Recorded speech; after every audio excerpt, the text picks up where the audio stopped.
আমার আজকে রাতের খাবারের সঙ্গে কি কি থাকতেছে ডিনার। একটা কলা, এটা হচ্ছে জাতার পিজা, এটা হচ্ছে গ্যামার, 3 পদের সস, এই হচ্ছে সস 3 পদের। কিন্তু সবচেয়ে আমার সৌদি আরবের সসগুলো না খুব ভালো লাগে, ঠিক আছে। এই সসগুলো খুবই ভালো লাগে, 3 পদের সস।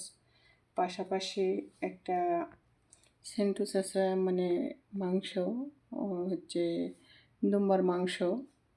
এরপর আবার আজিনা দিয়ে বানা হয়, এটা হচ্ছে আরবি ভাষায় ফতেহা।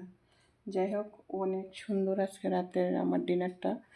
অবশ্যই এই বাসায় আমাকে কিছু ছেড়ে খায় না, এই যে দেখলে বলতে পারবেন প্রত্যেকটা জিনিসই আমাকে দিয়ে খায়। আমাকে আসলে ভালো লাগে। আপনারা সবাই দোয়া করবেন এখানে যেন থাকতে পারি।